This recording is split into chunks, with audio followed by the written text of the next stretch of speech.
الحمد لله نحمده ونستعينه ونستغفره ونؤمن به ونتوكل عليه ونعوذ بالله من شرور أنفسنا ومن سيئات أعمالنا من يهده الله فلا مضل له ومن يضلله فلا هادي له ونشهد أن لا إله إلا الله وحده لا شريك له ونشهد أن سيدنا ومولانا محمدا عبده ورسوله أما بعد فأعوذ بالله من الشيطان الرجيم بسم الله الرحمن الرحيم فإن كرهتموهن فعسى أن يجعل الله فيهن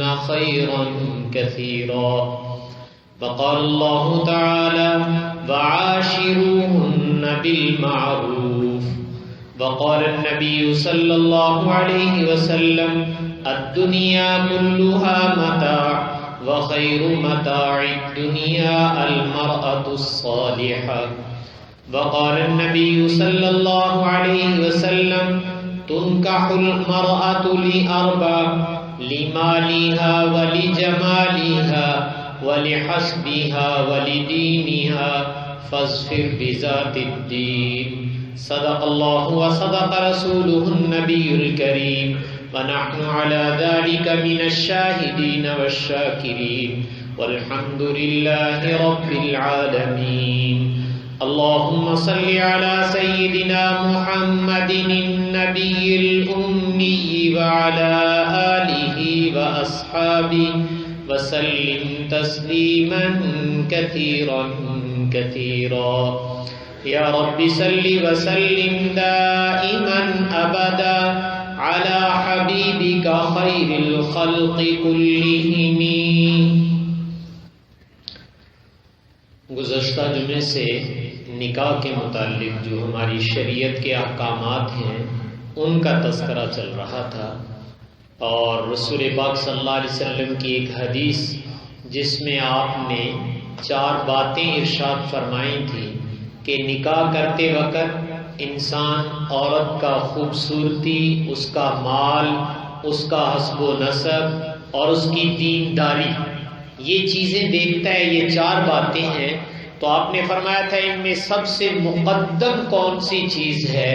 تو سب سے مقدم جس چیز کو آپ نے فرمایا فاظفر بذات الدین، کہ تمہیں عورت کا سلیقہ مند اور دیندار ہونا دیکھنا چاہیے، کہ اگر وہ دیندار ہے تو تمہیں اس کے ساتھ نکاح ضرور کر لینا چاہیے. لیکن آپ صلی اللہ علیہ وسلم نے باقی چیزوں کو بھی نظر انداز نہیں کیا. یاد رکھیے گا، جو انسان کی ایک طبیعت ہے، فطرت ہے، شریعت اس کو بالکل ختم نہیں کرتی بلکہ اس کا صحیح استعمال بتلاتی ہے. تو جہاں تک خوبصورتی ہے، خاندان ہے، شریعت نے اس کو بھی کہا کہ یہ بھی تمہیں دیکھنا چاہیے. ایک روایت میں آپ صلی اللہ علیہ وسلم نے فرمایا کہ تم اپنے ہم پلہ لوگ، جس کو ہم خاندانی لحاظ سے کہتے ہیں، ان میں نکاح کیا کرو، اس لیے کہ خاندان کے اثرات ہوتے ہیں، وہ انسان کے اندر ضرور منتقل ہوتے ہیں. تو آپ نے فرمایا کہ خاندان کے اثرات چونکہ منتقل ہوتے ہیں تو نکاح کرتے وقت اچھے خاندان کو تلاش کرو اور اس کے اندر تمہیں نکاح کرنا چاہیے. یہ آپ صلی اللہ علیہ وسلم نے ترغیب دی ہے اس کی، کہ تمہیں اچھا خاندان تلاش کر کے نکاح کرنا ہے، اس لیے کہ عورت اکیلی نہیں آیا کرتی. ایک تو تمہارا سسرال کا رشتہ اس پورے خاندان کے ساتھ جڑے گا، آپ نے باقی لوگوں کے ساتھ بھی لین دین کرنا ہے، صرف ایک عورت کے ساتھ تو نہیں ہے. اور دوسرا یہ کہ جس خاندان سے وہ آئی ہے، میں نے عرض کیا میڈیکل سائنس بھی یہ کہتی ہے، لیکن رسول پاک صلی اللہ علیہ وسلم نے فرمایا تھا کہ خاندان کا جو اثر ہوتا ہے وہ ضرور منتقل ہوتا ہے. تو بلکہ ایک روایت میں تو آپ نے یہ بھی فرمایا تھا کہ دیکھو اولاد کے جو حقوق ہیں ان میں سب سے پہلا حق آپ نے یہ ارشاد فرمایا تھا کہ تم غور کرو کہ اپنی ہونے والی اولاد کے لیے کسی اچھی ماں کا انتخاب کرو کہ جو تمہاری اولاد کی ماں بنے وہ کوئی اچھی عورت ہونی چاہیے. تو یہ تمہاری اولاد کا تمہارے اوپر حق ہے کہ تم نے اس کی ماں کیسی خاتون کو بنایا. اور ایک اور قول ہے جو صحابی کا ہے جس میں وہ اپنے بچوں سے یہ کہتے ہیں کہ بیٹا جب تم نکاح کرتے ہو کسی عورت کا انتخاب کرتے ہو تو چونکہ رسول پاک صلی اللہ علیہ وسلم نے فرمایا اچھا خاندان اچھی عورت فاصبر بذات الدین کا جو لفظ ارشاد فرمایا ہے اس کا مطلب انہوں نے یہ فرمایا کہ جیسے تم کاشتکاری کرنا چاہتے ہو بیج ڈالنا چاہتے ہو تو بیج کے لیے کوئی اچھی زمین تلاش کرتے ہو کہ اگر کوئی اچھی زرخیز زمین ہوگی تو پیداوار اچھی ہوگی. اگر آپ بنجر زمین میں اپنا بیج ڈالیں گے اور پھر توقع یہ کریں کہ اچھی پیداوار ہو جائے یہ کبھی نہیں ہو سکتا. تو آپ نے یہ بھی فرمایا کہ یہ تم دیکھو کہ جب نکاح کرنے لگے ہو جیسے بیج ڈالنے کے لیے اچھی زمین کا انتخاب ہے ایسے نکاح یا اپنی اولاد کی ماں بننے کے لیے بھی کسی اچھی خاتون کا انتخاب کرو. اور اس میں آپ نے فرمایا فاصبر بذات الدین کہ جو دین کی سمجھ بوجھ رکھنے والی عورت ہے سمجھدار. میں نے گزشتہ جمعے بھی کہا تھا سلیقہ شعار کہ جس میں سلیقہ ہو تو ایسی عورت کا انتخاب تمہیں اپنے لیے کرنا چاہیے چونکہ زندگی اسی سے چلتی ہے.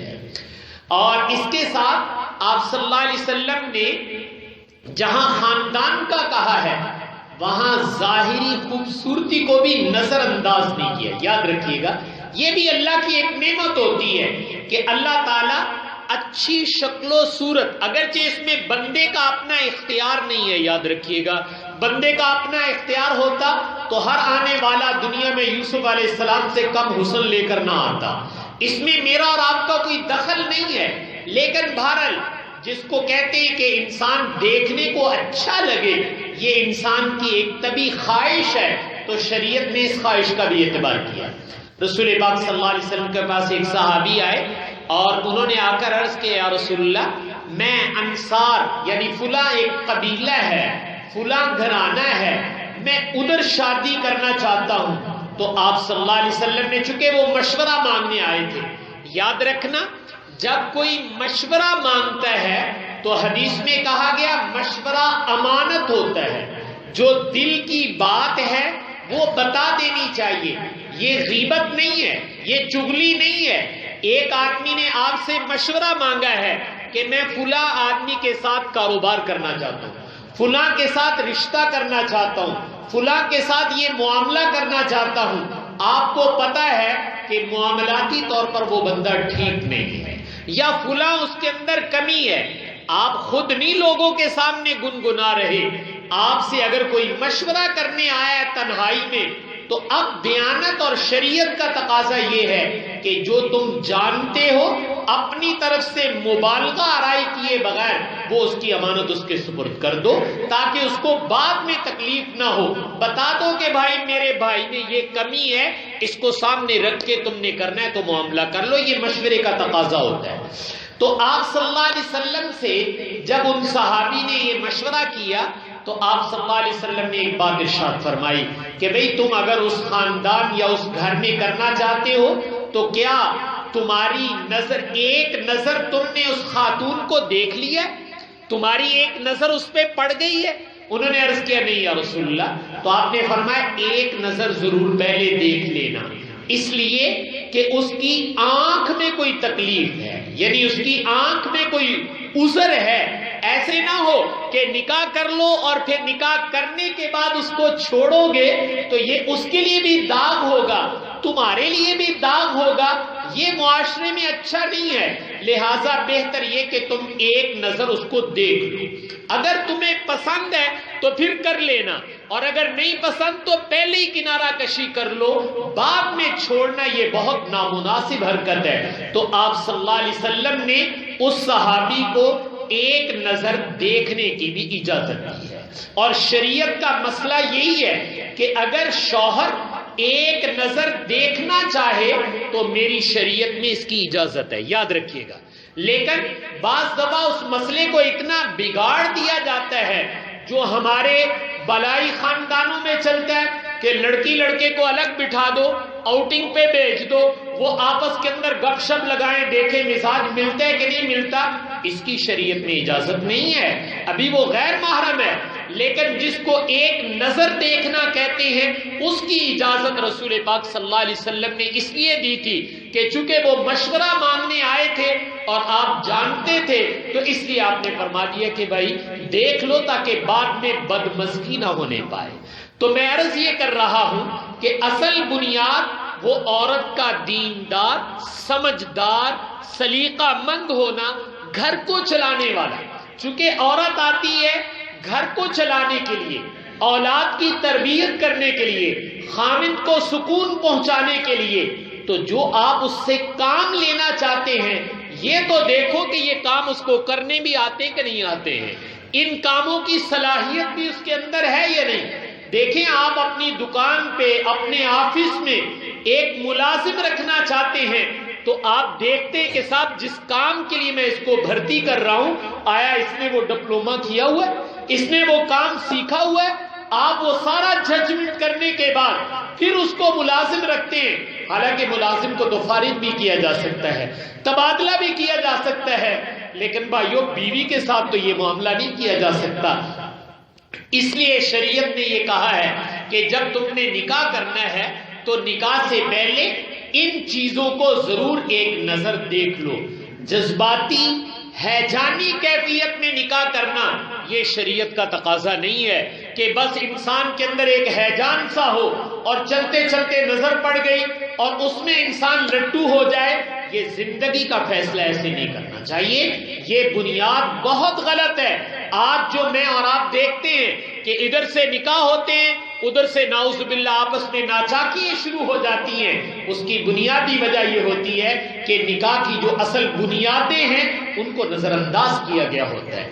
اس لیے ان کو نظر انداز نہ کیا جائے تو پہلا درجہ جس کو آپ نے فاظفر بذات الدین کہا ہے، تو میں نے اس کا ترجمہ کیا ہے کہ بچی دیندار، سمجھدار، سلیقہ مند، گھر کو چلانے والی، دھیرے مزاج کی، جذباتیت والی نہ ہو بلکہ ذرا دھیرے مزاج کی ہو تاکہ جو برداشت کر سکے۔ یہ چیزیں آپ کو خاندانی طور پر دیکھنی چاہیے۔ جب آپ اس کے خاندان کو بھی دیکھیں گے تو ان باتوں کا ذرا اندازہ ہو جائے گا۔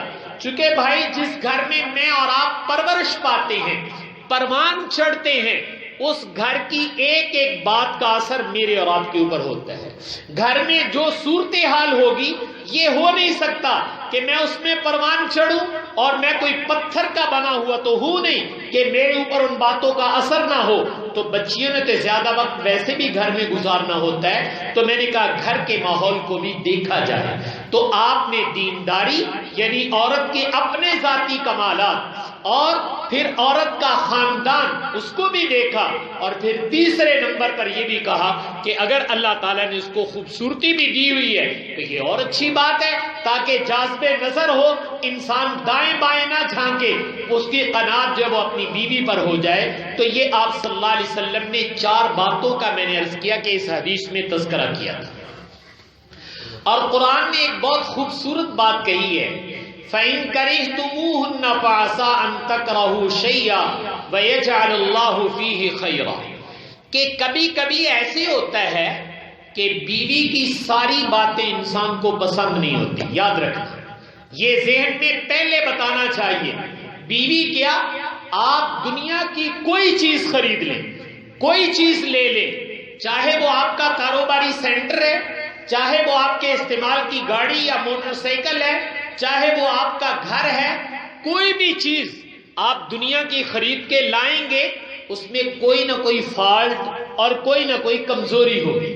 بس یہ دیکھا جاتا ہے کہ اگر فوائد زیادہ ہیں تو جو کمزوری ہے اس کو برداشت کر لیا جاتا ہے۔ ہمارے ہاں دیہاتوں میں بھینس لے کے آتے ہیں تو بھینس دودھ دیتی ہے، اس کا دودھ دیکھا جاتا ہے کہ دودھ دیندی کہ نہیں دیندی۔ کبھی کبھی ایسے بھی ہوتا ہے کہ بھینس دودھ بھی دیتی ہے ساتھ سینگ بھی مارتی ہے، یا بھینس دودھ بھی دیتی ہے اور ساتھ ٹانگ بھی مارتی ہے، چھڑا بھی مار دیے۔ لیکن آپ دیکھتے کہ یار جب اتنا دودھ مل رہا ہے، اگر کبھی اس نے سینگ یا پاؤں مار دیا تو اس کو برداشت کرنا چاہیے، چونکہ بنیادی مقصد آپ کو حاصل ہو رہا ہے۔ جیسے دنیا کی باقی تمام چیزوں میں اصول بھی یہ ہے، اور میں اور آپ کمپرومائز بھی کرتے ہیں کہ بھئی یہ ایسے ہی گاڑی چلنی ہے، سارے بینیفٹ اس دکان، اس کاروبار، اس ملازمت سے نہیں ملتے ہیں، آپ کو کوئی چیزیں برداشت بھی کرنی پڑتی ہیں، لیکن اگر نفع غالب ہو تو آپ وہ چیزیں برداشت کر جاتے ہیں۔ صاحبو، دنیا کی ساری چیزوں میں تو یہ اصول چلے، لیکن جب عورت کی باری آتی ہے تو پھر ہم کہتے ہیں کہ یہ جنت کی حور سے کم نہیں ہونی چاہیے، ہماری ہر چیز، ہماری ہر ڈیمانڈ وہ اس عورت سے پوری ہونی چاہیے۔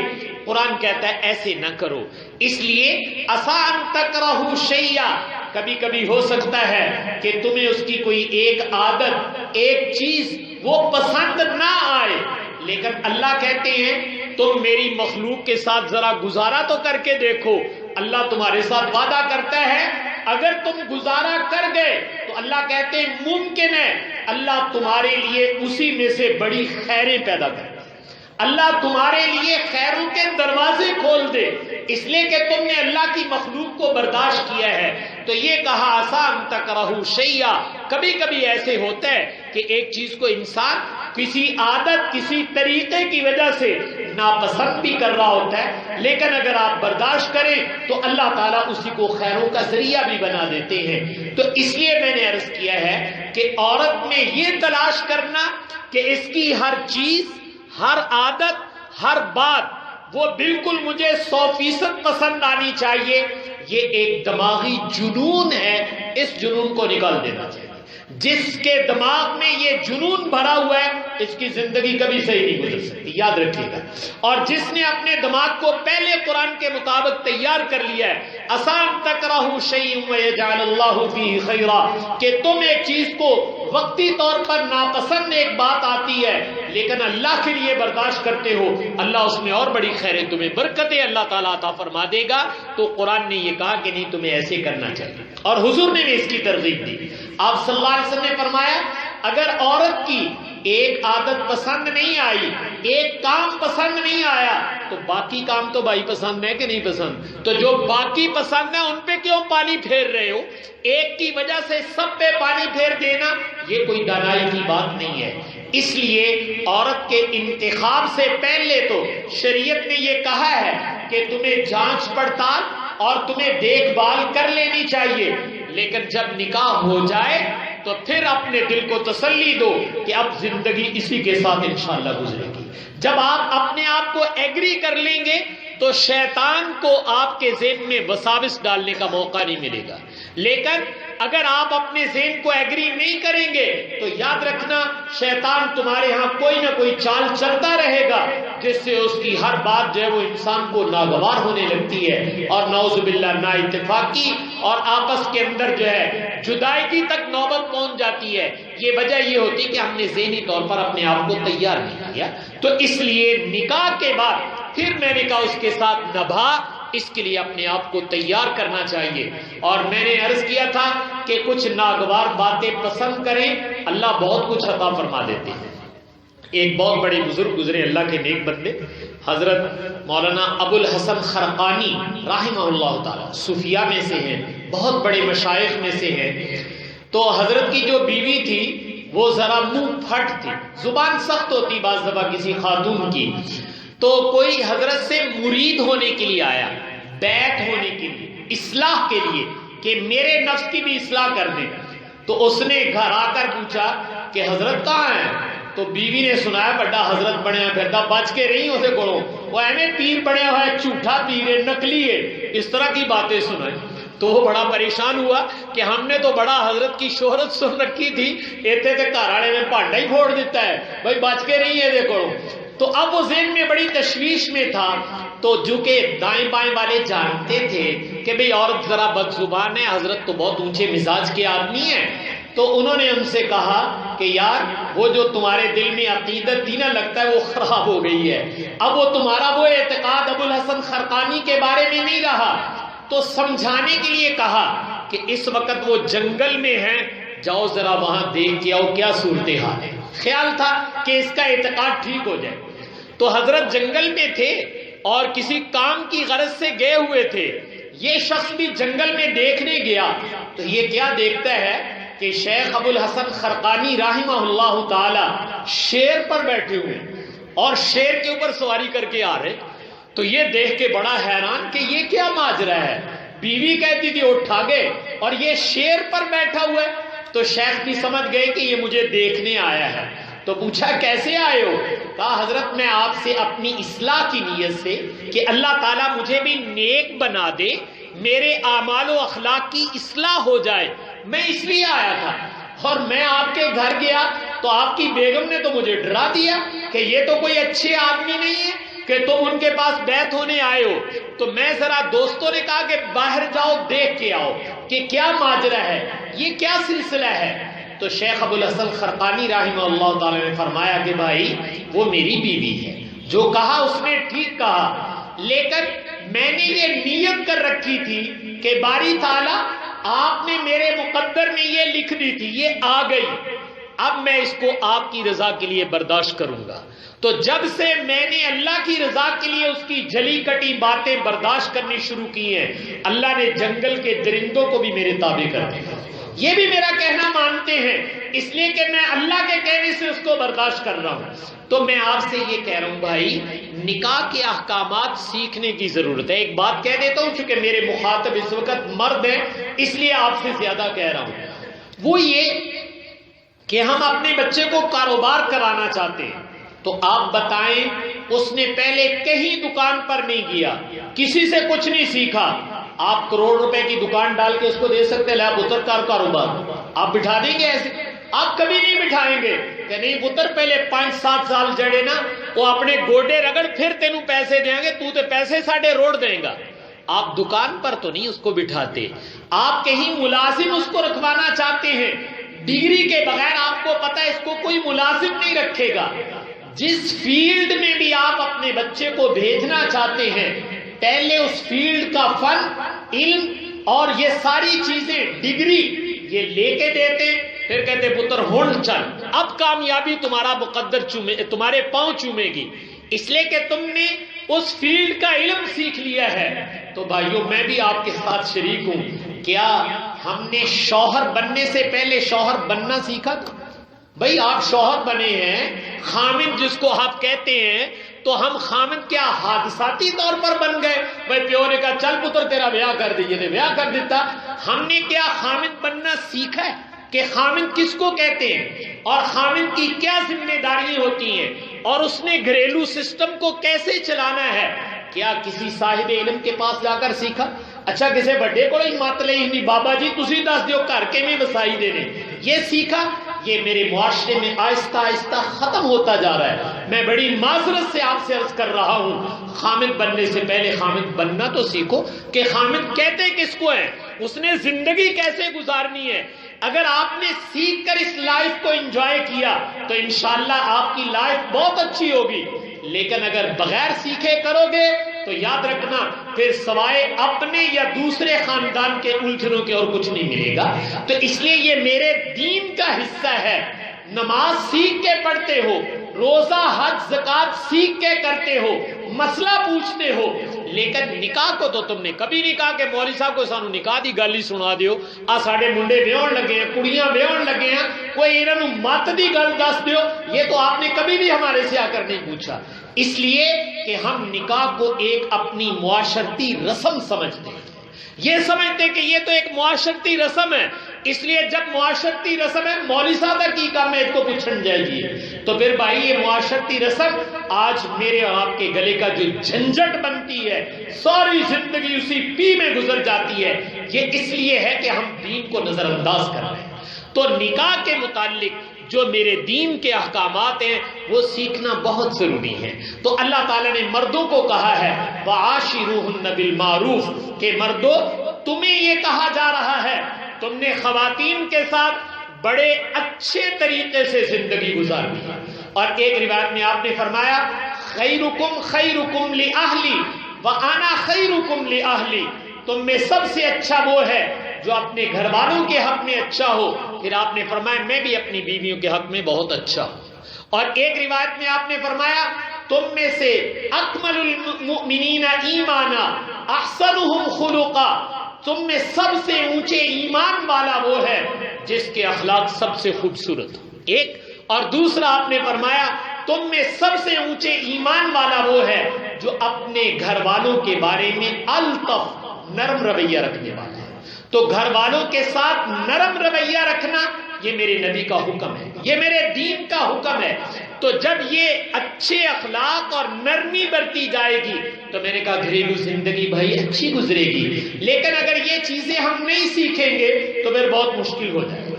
رسول پاک صلی اللہ علیہ وسلم اپنے گھر میں تھے کہ آپ کی زوجہ مطہرہ حضرت عائشہ رضی اللہ تعالیٰ بہت مزاج شناس خاتون تھی. اللہ تعالیٰ نے کمال درجے کی خاتون بنائی ہیں کہ جنہوں نے حضور کی بہت چھوٹی چھوٹی بات کی بھی رعایت رکھی ہے اور مزاج کو پہچانتی تھی اور اس کے مطابق رویہ کرتی تھی. لیکن بچپنا بھی تھا اور بچپنے کا بھی حق تھا اور اس حق کی ادائیگی کے لیے قربان جائے رسول پاک صلی اللہ علیہ وسلم کے کہ آپ نے یہ دیکھا کہ یہ ابھی چھوٹی عمر کی ہے. چھوٹی عمر کے کچھ جذبات ہوتے ہیں. تو چونکہ جب آپ کے گھر تشریف لائی ہیں حضرت عائشہ کی عمر اس وقت 9 سال تھی. 9 سال کی بچی وہ تو کھیل کود کو پسند کرتی ہے.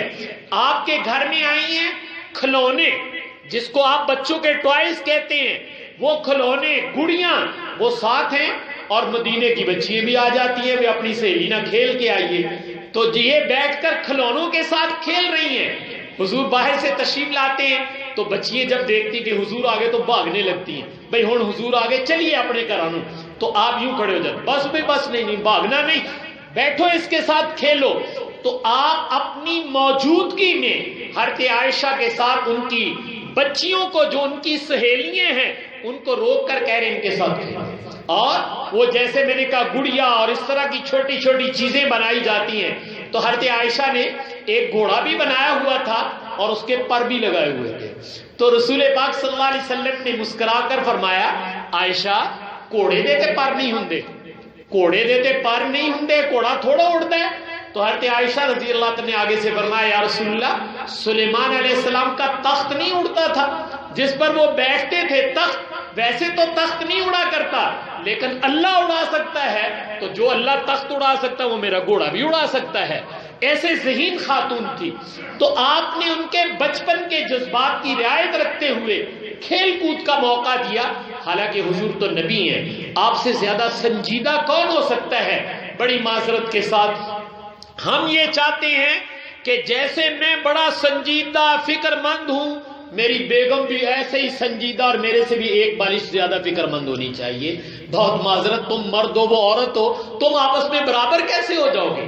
اس لیے ان سے یہ توقعات نہ رکھو بلکہ جو ان کے جذبات ہیں ان کی رعایت تمہیں رکھنی پڑے گی. اور حضور نے اپنی بیوی کے جذبات کی رعایت رکھ کے کھیل کود کا ان کو موقع دیا ہے. اور بعض سفروں میں آپ دوران سفر تھے، جہاد کے سفر پر ہیں، رات کی تنہائی ہے، کوئی اور نہیں ہے، اپنے اپنے خیموں میں ہیں. تو آپ نے حضرت عائشہ سے فرمایا تھا عائشہ اگر تمہارا دل چاہے تو میں تمہارے ساتھ آج دوڑ لگانے کے لیے آؤ ذرا دوڑ لگاتے. تنہائی ہے، کوئی دیکھنے والا نہیں ہے، سارے اپنے خیمے سے، اگر کہو تو میں تمہارے ساتھ دوڑ لگاتا ہوں. سرور کونین صلی اللہ علیہ وسلم نے 2 مرتبہ حضرت عائشہ کے ساتھ دوڑ لگائی. پہلی دوڑ میں حضرت عائشہ جیت گئی اور پھر ایک عرصے کے بعد دوبارہ دوران سفر تھے تو آپ نے پھر فرمایا عائشہ آج پھر نہ دوڑ لگائیں. کہا جی ہاں یا رسول اللہ میں دوڑ لگاؤں گی آپ کے ساتھ. تو اس دن حضور آگے نکل گئے تو آپ نے فرمایا عائشہ تل کا بھی دل کا، یہ اس دن کا بدلہ ہو گیا، پہلے تم آگے نکل گئی تھی آج میں آگے نکل گیا ہوں. تو آپ نے اپنی ازواج مطہرات کے جذبات کی بھی بھائی رعایت رکھی ہے. یہ کوئی بے دینی نہیں ہے یا جنہوں آپ چونچڑے کہیں ہیں. بعض لوگ یہ سمجھتے ان کو اس طرح کی بات کرتے تھے کہتے مولوی صاحب تسی تے سانو بڈھی دے تھلے لاؤن لگے. او بھائی یہ ایسی بات نہیں ہے، تمہارا دین ہے جو تمہیں بتا رہا ہوں، تمہارا نبی یہ کرتا ہے. یہ بتایا جا رہا ہے تمہاری سوسائٹی میں ڈنڈا سوٹا نہیں ہونا چاہیے. یہ کوئی مجھ نہیں لے کے آئے ڈنڈا لے کے مارو دے لخت نہیں، یہ انسان ہے، شریعت نے اس کے حقوق رکھے ہیں اور یہ میرا دین، میرا مذہب، میرے نبی بتاتے ہیں. آج چکے یہ سیکھے نہیں جاتے، اس وجہ سے آپس میں کلیش ہو جاتا ہے. تو میں آپ سے عرض کر رہا ہوں کہ خاتون کے جذبات کی رعایت یہ خود رسول پاک صلی اللہ علیہ وسلم نے سکھائی ہے. تو نرم رویہ رکھنا یہ مرد کے فرائض میں سے ہے. اور میں نے عرض کیا تھا کہ شوہر بننے سے پہلے خدا را ایک دفعہ یہ سیکھ لو کہ خامد بننا کس کو کہتے ہیں. میرے نبی کی سیرت بحیثیت خامد، آپ کی مختلف حیثیتیں ہیں، تو آپ نے بیوی بچوں کے ساتھ بھی وقت گزارا ہے. بحیثیت خامد آپ نے کیسی زندگی گزاری ہے. تو سیرت کا یہ چیپٹر پڑھ کے دیکھو تو جس سے مجھے اور آپ کو اپنی کمی کا احساس ہونے لگے گا. اللہ تعالیٰ مجھے اور آپ کو عمل کرنے کی توفیق عطا فرمائے. وآخر دعوانا الحمدللہ.